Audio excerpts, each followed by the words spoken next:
Hey everyone, and welcome to this explainer. Today, we're going to totally demystify wealth building. And look, we're going to dive into a concept that honestly sounds kind of like a scam at first, like it's way too good to be true. But I promise you, it's backed by literally a century of hard historical data. We are going to look at exactly how doing, well, absolutely nothing, actually beats active, stressful trading over a lifetime. It's the ultimate work smarter, not harder playbook. So let's just jump right into it. All right, to really get this, let's look at two totally different types of investors. We've got Daniel and we've got Karen. On the left, Daniel is, well, he's exhausted. He's up late reading finance Twitter, he's executing over 6,000 trades, panic selling the second the market drops, and he's spending like 4 hours every single weekend just rebalancing his portfolio. Then on the right, you have Karen. Karen just put 10,000 bucks into a single index fund in her late 20s, set up an automatic $100 monthly transfer, and literally spends her weekends reading novels instead of staring at charts. Fast forward to age 65.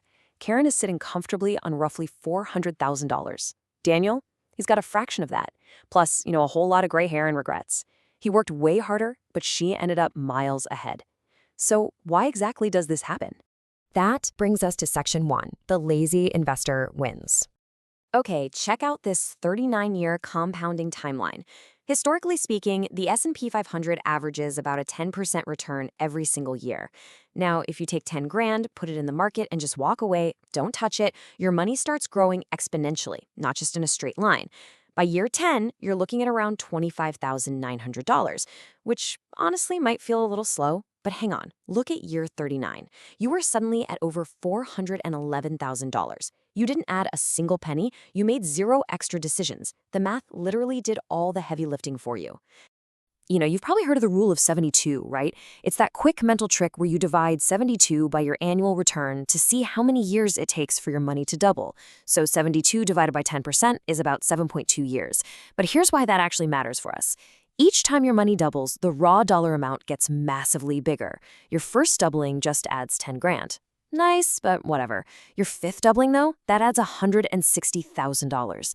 That right there is exactly why the first 10 years of investing feels so painfully slow, but the last 10 years, they feel like you're climbing a vertical wall of wealth. And this is where things get really fun. What happens if we add just the tiniest bit of effort to the mix? If you automate a really small $100 monthly transfer to that initial 10 grand, which is basically the cost of, one nice dinner out a month, your final balance over those 39 years doesn't just stop at 400 grand. No, it blasts right past the $1 million mark. And hey, if you can swing bumping that up to 500 bucks a month, you're suddenly looking at well over $3 million. Let's move straight into section 2, the index fund advantage. So what's the actual engine driving these numbers? Well, this next piece of data from the SPIVA 20-year scorecard is frankly brutal. Between 2005 and 2024, an insane 94.1% of domestic U.S. active funds actually underperformed the simple, boring index. Just really think about that for a second.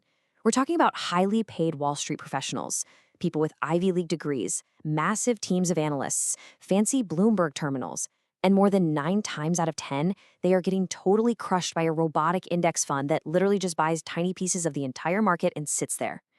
The takeaway? You cannot reliably pick winning stocks over a multi-decade timeline. And honestly, neither can the pros. In fact, even the absolute greatest living investor tells you to just be incredibly lazy about this. Take Warren Buffett's famous instructions for his estate trustees on how to manage his wife's inheritance. His advice?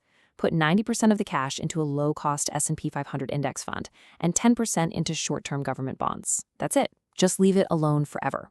He even proved this back in 2007 with a $1 million bet. A simple index fund went up against a hand-picked basket of elite hedge funds over 10 years. The index fund returned 125%, while the highly paid hedge funds scraped by with just 36%. When the richest investor of our generation is telling you to just buy the index, we should probably all be taking notes. Now, why does the index win so consistently? In a word, fees. Active funds typically charge around 1% every year, whereas index funds charge basically zero. We're talking 0.03% or literally 0% with things like Fidelity's FCROX. Now, on paper, a 1% fee sounds like nothing, right? It's tiny. But if you're growing 10 grand at 10% over 40 years, that single seemingly harmless percentage point ends up costing you a staggering $133,000. You are essentially paying a massive premium for a fund manager who, as we just saw, is statistically guaranteed to lose to the market anyway. No way! All right, Section 3, the lazy account stack for 2026. So, where do we actually park this money? Think of this as your wealth-building blueprint, a strict order of operations to keep the IRS away from your wealth. First up, your employer 401k match. If you skip this, it is literally like walking past free $20 bills lying on the sidewalk. It is an immediate, guaranteed 100% return. Second, max out your health savings account, or HSA. Third, max out your Roth IRA. Fourth, go back and max out the rest of your 401k. And finally, whatever you have left over goes into a standard taxable brokerage account. Seriously, do not do this out of order, or you could end up throwing away tens of thousands of dollars in unnecessary taxes. Just a quick heads up on the specific limits for 2026. If you're under 50, you can put $24,500 into your 401k and $7,500 into your Roth IRA, but the one I really want to highlight is the HSA. The limit is $4,400 for a single person, or $8,750 for a family. Guys, the HSA is hands down the most underrated tool in the entire US tax code. It gives you triple tax benefits. The money goes in pre-tax, it grows tax-free, and it comes out tax-free if you use it for medical expenses. The trick is, if you pay for your current medical bills out of your own pocket and just save those receipts for a few decades, your HSA acts as this incredible stealth retirement account that compounds into hundreds of thousands of dollars. It's brilliant. Okay, so you've got the accounts open. What do you actually buy inside them? Honestly, you only need to know about two lazy portfolio options. First, the absolute easiest route, a target date index fund. You just pick the fund with the year you plan to retire, and it automatically adjusts your mix of stocks and bonds for you as you get older, completely hands-off. The second option is slightly more involved, but barely. It's the classic three-fund portfolio, a US stock fund, an international stock fund, and a bond fund. You just go in and rebalance it maybe once a year. Both of these strategies work brilliantly. But hey, notice what is completely missing here. Crypto, day trading, flipping real estate, leveraged options. Just ignore the noise. You don't need any of that. Which leads right into Section 4, automating your wealth. So look, the math part of all this, that's actually easy. The genuinely hard part is the discipline. We talked a little bit about dollar cost averaging earlier, setting up those automatic monthly transfers. But its real superpower is that it completely removes your emotions from the equation. When the news is screaming about a recession and everyone is panicking, your automated system is just quietly in the background buying up more shares at a massive discount. It effectively outsmarts your own human instinct to panic by forcing you to buy when the market is having a fire sale. And to put that into perspective, look at this stat. Vanguard did a huge behavioral coaching study, and they found that simply not panicking during market downturns, literally just staying calm, going for a walk, and doing nothing, adds 1.5% to your returns every single year. Over a 40-year period, compounding that 1.5% makes an absolutely massive difference. It's the difference between retiring with $400,000 versus over $700,000. The single most valuable financial skill you can possibly develop is the ability to just sit on your hands and do nothing during scary times. But that brings us to a really tough question. If the historical data is this clean, and the strategy is literally just buy this and go read a book, why is the average American household near retirement sitting on such a tiny fraction of what compounding could have given them?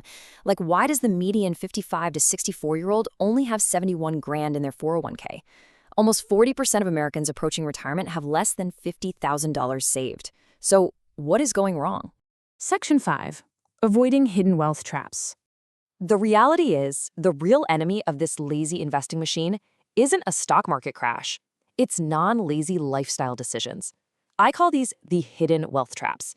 You see, the lazy strategy usually fails simply because our income gets siphoned away by financial decisions that are disguised as normal, responsible adult progress. I'm talking about that $700 monthly car payment that society tells you is totally normal, or the mortgage that suddenly eats up half your take-home pay, the $17,000 annual childcare bills, the $90,000 kitchen renovation. And of course, the classic lifestyle creep, where every single time you get a raise, it just magically dissolves into nicer dinners and better vacations.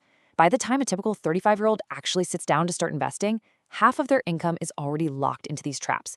You've got to audit your life for these leaks. Plugging them up is the absolute foundation that everything else we just talked about is built on. I want to wrap up this explainer with a really fascinating study from Charles Schwab. They went into their internal data to figure out which of their clients had the absolute best long-term returns. And the winners basically fell into two categories. Group 1, people who completely forgot they even had an account. And Group 2, people who were literally dead, I'm serious. Doing nothing literally beats doing something. The math is totally on your side. The whole system is already built for you. The hardest work you will ever have to do is just automating your money, stepping away, and refusing to interrupt the magic of compounding. So my final question to you is this. Are you ready to finally get out of your own way?